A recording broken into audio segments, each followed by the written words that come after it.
अगस्त 1925 Kakori station. रात के घने अंधेरे को चीरते हुए यात्रियों से खचाखच भरी एक ट्रेन बड़ी तेजी से लखनऊ की ओर आगे बढ़ रही थी। सभी यात्री ट्रेन में आ रही इस ठंडी हवा से मंत्र मुग्ध हो रहे थे, बस इस बात से अनजान कि ये ट्रेन कभी अपने लक्ष्य तक पहुंचेगी ही नहीं। ट्रेन लखनऊ से बस 15 किलोमीटर दूर थी कि तभी ट्रेन में बैठा एक ऊंची मूंछों वाला आदमी खिड़की से बाहर झांकता है और इसके बाद अपने सामने एक टोपी पहने हुए आदमी की तरफ देख मूंछ को ताव देता है।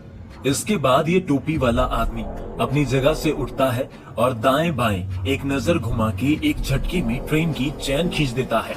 चेन खींचते ही ट्रेन एक चुभने वाली आवाज के साथ धीमी होनी शुरू हो जाती है और बाकी यात्री अचंभे से इस टोपी वाले आदमी को घूरने लगते हैं। कोई कुछ कहता या करता उससे पहले ही ट्रेन में अलग अलग सीटों पे बैठे 10 आदमी हाथ में पिस्तौल पकड़े हुए खड़े हो जाते हैं और जोर से चिल्लाते हैं।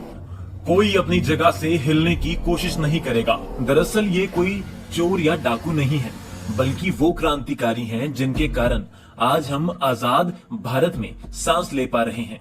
और ये एक ऐसी डकैती को अंजाम देने वाले हैं जो भारत के स्वतंत्रता आंदोलन में एक मील का पत्थर साबित होती है। दोस्तों, आज की वीडियो में हम इंडियन फ्रीडम स्ट्रगल का वो अहम किस्सा जानने वाले हैं जिसे पूरे देश ने बेशक भुला दिया है, लेकिन इस किस्से के कारण ही हमें भगत सिंह जैसे बलिदानी देखने को मिले और इसी किस्से की बनाई बुनियाद पे स्वतंत्रता की लड़ाई लड़ी गई और हमें आजादी मिली। दोस्तों, हम बात कर रहे हैं काकोरी कांड की।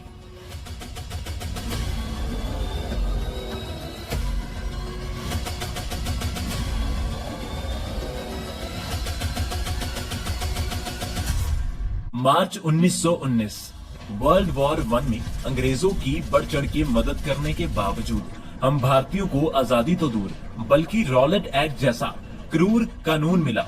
इस एक्ट ने पुलिस को इतनी शक्ति दे दी थी कि वो जिसको चाहे उसको बिना किसी वजह के गिरफ्तार कर सकते थे। इन काले कानूनों के खिलाफ भारत में खूब प्रोटेस्ट होने लगे और इसी के चलते अप्रैल के महीने में अमृतसर के जलियांवाला बाग में लोग शांति प्रिय ढंग से बात करने के लिए इकट्ठा हुए थे। तब ब्रिगेडियर जनरल डायर ने लोगों पे अंधाधुंध फायरिंग करवा दी, जिसमें 1500 से ज्यादा लोग मरे और 1200 के करीब जख्मी हो गए। दोस्तों, अंग्रेजों का ये एक कदम उन पे आग बन के बरसता है और पूरे देश में प्रोटेस्ट की लड़ी लग जाती है। अंग्रेज ये सब संभालने की कोशिश ही कर रहे थे कि तभी 1920 में महात्मा गांधी ने नॉन कॉपरेशन मूवमेंट का ऐलान कर दिया। सभी फैक्ट्री बंद हो गई, सरकारी कर्मचारियों ने दफ्तर जाना बंद कर दिया, ब्रिटिश कपड़ों का बायकॉट कर दिया गया। साफ शब्दों में कहें तो लगने लगा था कि भारत को इन जुल्मी अंग्रेजों के प्रकोप से अब हमेशा हमेशा के लिए छुटकारा मिल जाएगा। लेकिन कुदरत को कुछ और मंजूर था। फरवरी 1922 चौरा चौरी नाम के गांव में प्रदर्शनकारियों पे पुलिस ने हमला किया और जवाब के तौर पे प्रदर्शनकारियों ने पुलिस स्टेशन में आग लगा दी, जिसमें 22 पुलिस वाले मारे गए। ये खबर सुन गांधी जी, जो हिंसा के सख्त विरोधी थे, उन्होंने तुरंत इस मूवमेंट को बंद करने का फैसला लिया। दोस्तों, ये खबर आग की तरह पूरे देश में फैल जाती है और आजाद भारत में सांस लेने का सपना देखने वाले हजारों लोगों का मनोबल बुरी तरह टूट जाता है। बेशक आम भारतीय कुछ दिन का शोक मनाकर फिर से गुलामी की जिंदगी जीने के लिए मजबूर हो जाते हैं, लेकिन एक 25 साल के नौजवान को ये गुलामी हरगिज हजम नहीं हो रही थी और ये नौजवान ठान लेता है कि आजादी के लिए पूरी ब्रिटिश हुकूमत से अकेला ही लड़ना पड़े तो लड़ जाऊंगा, लेकिन आजादी लेकर मानूंगा। इस वीर बहादुर का नाम था राम प्रसाद बिस्मिल। ये वही बिस्मिल है जो मात्र 18 साल की उम्र में अंग्रेजों को भगाने की प्रतिज्ञा ले चुके थे। इन्होंने अपनी पूरी जीवनी में हजारों कविताएं लिखी, जिसने क्रांति की लहर में अलग ही जोश भर दिया। बेशक ये कविताएं लिखते थे, लेकिन इनकी विचारधारा थी कि आजादी एक हक है जिसे छीनना पड़ेगा और भारत के युवाओं में एक वर्ग ऐसा भी था जिसे गांधी जी के पीसफुल तरीकों में नहीं बल्कि बंदूक की गोली पर विश्वास था। इसलिए ये बिस्मिल के साथ जुड़ने लगे और साल 1923 तक एक बहुत बड़ा ग्रुप बन गया और बिस्मिल इस ग्रुप के लीडर बनकर उभरे। यही ग्रुप एक पार्टी का गठन करता है जिसका नाम होता है हिंदुस्तान रिपब्लिकन एसोसिएशन। देखते ही देखते नॉर्दर्न इंडिया में बिस्मिल जी की लीडरशिप में एचआरए इस हद तक फैल गई कि 1924 में भगत सिंह, चंद्रशेखर आजाद और सुखदेव जैसे वीर भी इसका हिस्सा बन गए। पार्टी पूरी तरह से सीक्रेटली ऑपरेट कर रही थी और शाहजहांपुर, लखनऊ, आगरा, वाराणसी जैसे शहरों में इसके बेस थे। जहां पूरे देश में अंग्रेज जुल्म किए जा रहे थे, वहीं इकलौती एचआरए में ही हिम्मत थी जो अंग्रेजों को बार बार याद दिला रही थी कि ये देश हमारा है, तुम्हें ये क्रूर शासन छोड़ना ही होगा। ऐसे में साल 1925 की शुरुआत में बिस्मिल पार्टी की सीक्रेट मीटिंग बुलाते हैं, जिसमें मुद्दा बिल्कुल साफ था।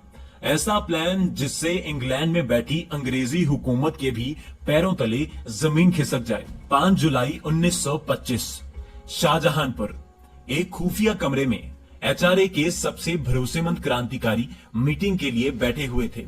सभी एक के बाद एक मुद्दा उठा चर्चा कर रहे थे कि तभी कमरे का दरवाजा खुलता है और बिस्मिल कमरे में घुस जाते हैं। इनके कमरे में घुसते ही सब अचानक शांत हो जाते हैं और कमरे की इस शांति को बिस्मिल अपनी जोशीली आवाज से भरते हुए कहते हैं, तुम सबने देखा होगा, नॉन कोऑपरेशन मूवमेंट के बंद होने के बाद से ही अंग्रेजों के जुल्म बेलगाम हो चुके हैं और इससे भी ज्यादा दुख मुझे इस बात का होता है कि अब देशवासियों ने अंग्रेजों के सामने घुटने ही टेक दिए हैं। तभी कमरे में एक आवाज गूंजती है, रॉलेट एक्ट और जलियांवाला बाग नरसंहार कम था कि अब ये अंग्रेज सॉल्ट बिल लाकर नमक के दाम भी दुगने कर रहे हैं।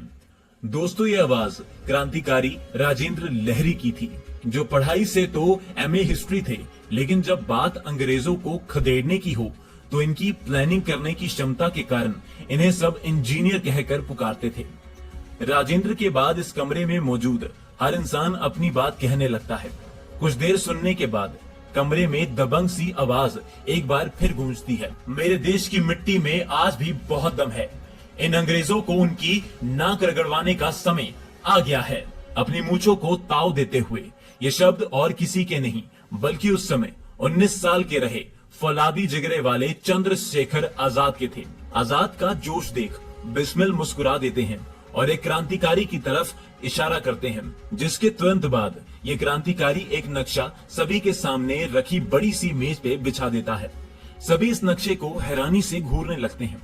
तभी सबकी जिज्ञासा को खत्म करते हुए बिस्मिल जी कहते हैं, ये काकोरी स्टेशन का नक्शा है और आज हम एक ऐसे खतरनाक मिशन के लिए इकट्ठा हुए हैं जो हम सभी की सालों पुरानी इच्छा को पूरा कर अंग्रेजों को सीधा लंदन तक झटका देगा।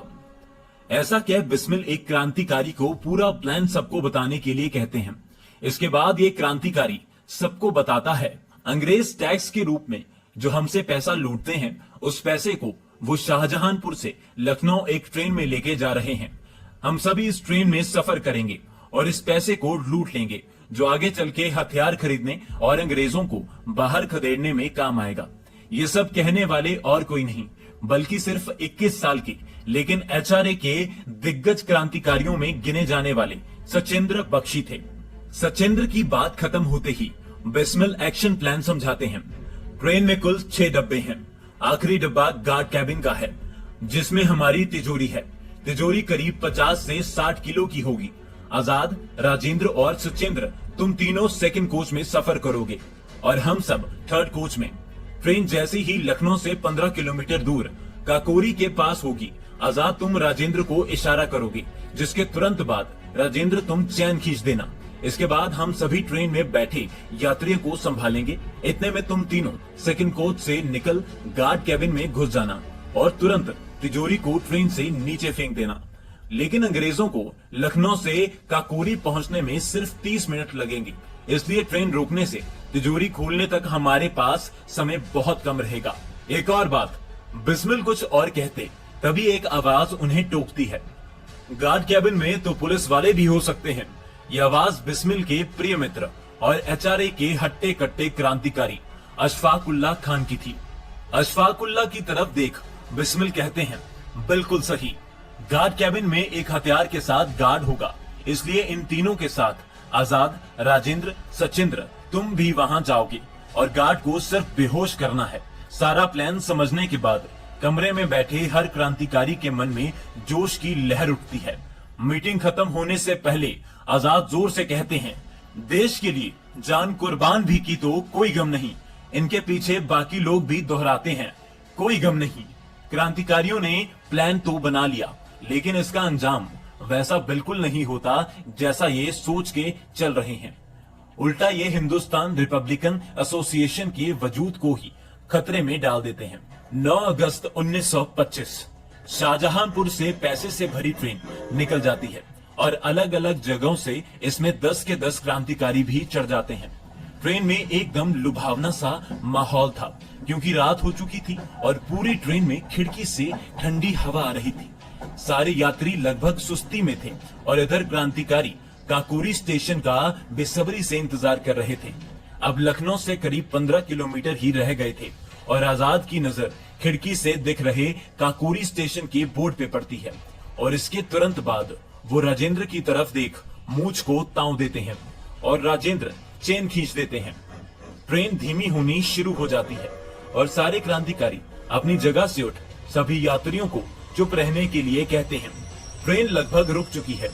आजाद और उनके 2 साथी फटाफट गार्ड कैबिन की तरफ जाते हैं और उधर थर्ड कोच में से अशफाकुल्ला भी गार्ड कैबिन में पहुंच जाते हैं। आजाद वहां मौजूद गार्ड का ध्यान भटकाते हैं कि तभी पीछे से अशफाकुल्ला उसे बेहोश कर देते हैं। इसके बाद सारे मिलके तुरंत तिजोरी को बाहर फेंक देते हैं। तिजोरी खोलना जितना आसान लग रहा था उतना नहीं था और तिजोरी खुलती उससे पहले ही एक जोर की आवाज सुनाई देती है, जिसे सुन सभी एक पल के लिए ठहर से जाते हैं। दरअसल सामने से एक और ट्रेन आती दिख रही थी और अगर उसमें ब्रिटिश पुलिस हुई तो सारा प्लान गले में सांप पहनने जैसा बन जाता। ट्रेन करीब पहुंचती जा रही थी और तिजोरी खुलने का नाम नहीं ले रही थी। इधर ये ट्रेन करीब पहुंच जाती है और उधर सबकी धड़कनें तेज होने लगती हैं। तभी वो इस ट्रेन की तरफ देखते हैं तो ये मालगाड़ी थी, जिसमें पुलिस के होने का सवाल ही पैदा नहीं होता। हॉर्न मारती हुई ये मालगाड़ी सीधा निकल जाती है और इसके निकलते ही सभी के चेहरे पे एक शांत सा भाव आ जाता है। इधर कई देर से राजेंद्र और आजाद तिजोरी को खोलने की कोशिश कर रहे थे। अशफाकुल्ला उन्हें पीछे करते हुए हथौड़ी मांगते हैं और अपने विशाल हाथों से वो जोर से तिजोरी पे वार करते हैं कि वो एक झटके में खुल जाती है। फटाफट ये सारा पैसा अपने साथ लाए चादर में भर लेते हैं और इसके तुरंत बाद सारे क्रांतिकारी इस अंधेरे में विलुप्त हो जाते हैं। सुबह होने तक ये खबर भारत के कोने कोने तक तूफान की तरह पहुंच जाती है और जैसी उम्मीद थी ठीक वैसा हुआ। इन 10 क्रांतिकारियों ने वो कर दिखाया जो हजारों लोगों की भीड़ नहीं कर पाई थी। खुद को सर्वशक्तिशाली समझने वाले अंग्रेजों की नाक के नीचे से पूरे 8,000 रुपए यानी आज के लगभग 60 लाख रुपए लेकर रफूचक्कर हो गए और अंग्रेज सिर्फ हाथ मसलते रह गए। अब अंग्रेज पागलों की तरह खोजबीन शुरू कर देते हैं और उनको सबसे पहला सुराग काकोरी स्टेशन से ही मिल गया। दरअसल उस रात क्रांतिकारी बनवारी लाल की चादर वहीं गिर गई थी और उसपे एक दुकानदार का नाम लिखा था। इस दुकानदार से पूछताछ करने पे बनवारी लाल का पता मिल जाता और अंग्रेज उन्हें पकड़ लेते हैं। बनवारी लाल मजबूरी में अंग्रेजों को काकोरी ट्रेन एक्शन की सारी प्लानिंग और इससे जुड़े लोगों की डिटेल्स बता देते हैं। ये एक चीज क्रांतिकारियों पे बिजली से भी ज्यादा भारी पड़ जाती है और चंद्रशेखर आजाद को छोड़कर 1926 के अंत तक सभी क्रांतिकारी एक एक कर पकड़े जाते हैं। कुछ महीने केस तो चला, लेकिन वो सिर्फ नाम का था, क्योंकि डेमोक्रेसी का पाठ पढ़ाने वाले अंग्रेजों ने गवाह से लेकर वकील तक सब खरीद रखे थे और ये किसी भी हालत में इन क्रांतिकारियों को फांसी देना चाहते थे, ताकि दोबारा कोई इनके खिलाफ आवाज उठाने से पहले 1000 बार सोचे। दिसंबर 1927 को राम प्रसाद बिस्मिल, अशफाकुल्ला खान और राजेंद्र लहरी को फांसी दे दी गई। जहां अंग्रेजों ने सोचा था कि इनकी फांसी से भारतीय डर जाएंगे, लेकिन असल में ये हजारों युवाओं की प्रेरणा बने और ये प्रेरणा ही भारत में अंग्रेजों के खिलाफ उग्र आंदोलन का कारण बनी। लेकिन गम इस बात का है कि आज हमारे इन वीर सपूतों की कुर्बानी की कोई बात भी नहीं करता। रही बात चंद्रशेखर आजाद की, तो राम प्रसाद बिस्मिल के बाद उन्होंने एचआरए का नेतृत्व संभाला। उन्हीं के नेतृत्व में जेपी सॉन्डर्स को मारा गया था और 1929 में वायसरॉय को भी भारत छोड़ने के लिए डराया गया था। लेकिन 27 फरवरी 1931 के दिन वो उत्तर प्रदेश के एल्फ्रेड पार्क में एक क्रांतिकारी से मिलने आए थे। वहां उनके साथ धोखा हुआ और ये ब्रिटिश पुलिस का बिछाया हुआ जाल निकला। इनकी ब्रिटिश पुलिस के साथ कुछ देर मुठभेड़ चली और जब इनकी बंदूक में सिर्फ एक गोली रह गई, तब इस वीर क्रांतिकारी ने अंग्रेजों के आगे झुकने की बजाय खुद को ही गोली मारना ज्यादा उचित समझा। दोस्तों, हम चाहते हैं कि हमारे वीर सपूतों की ये कहानियां आने वाली पीढ़ियों तक अमर रहे, इसलिए ज्यादा कुछ तो नहीं, हम इन क्रांतिकारियों को नमन तो जरूर कर सकते हैं। बाकी अगर आपको ये वीडियो पसंद आई है तो कमेंट्स में बताओ हिस्ट्री का कौन सा टॉपिक आप सिनेमैटिक तरीके से देखना पसंद करेंगे। साथ ही हमारे इस एफर्ट के लिए वीडियो को लाइक और कमेंट करना बिल्कुल भी मत भूलिएगा।